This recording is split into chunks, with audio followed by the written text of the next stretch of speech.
Қайырлы күн, каналыма қош келдіңіздер. Бүгін сіздермен өте оңай, жарты сағатта жасалатын өте дәмді кешкі ас дайындайтын боламыз.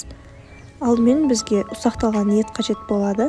Оны арнайы құрылғымен ұсақтап аламыз. Не болмаса дайын ұсақталған етті пайдалансаңыздар болады.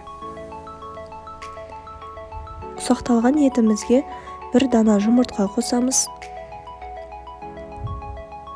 Және де майдалап тураланған көкөністерді қосатын боламыз. Мұнда бұл жерде менде сәбіз, пияз және де болгар бұрышы.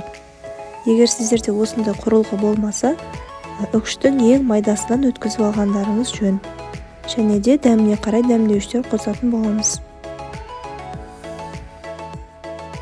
Жасалу ұзақ уақыт алмайтын тағамдардың түрлері менің каналымнан таба аласыздар.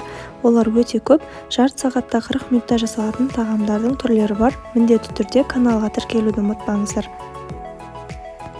Біздің ұсақталған етіміз дайын болды.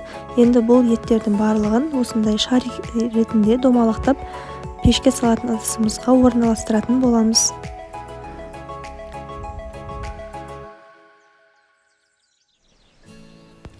Соусын дайындаймыз. Соуспен піседі бұл тағам, өйткені соус болмаса өте құрғақ болып қалады. Бір ас қасық томат және бір ас қасық қаймақ екеуін жақсылап араластырып аламыз. Біздің соусымыз дайын. Көкөністерімізді қойып шығамыз. Кез келген көкөністер түрін пайдалансаңыздар болады. Мұнда бұл жерде менде картоп, сәбіз, болгар бұрышы және де қызанақтар.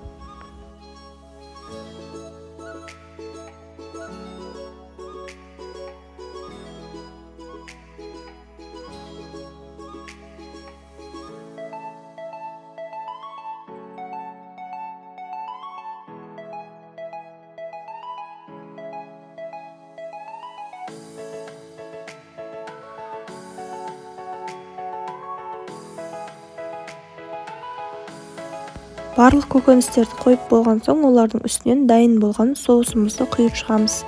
Қызып тұрған пеште 30 минут, 35 минут шамасында пісіріп аламыз.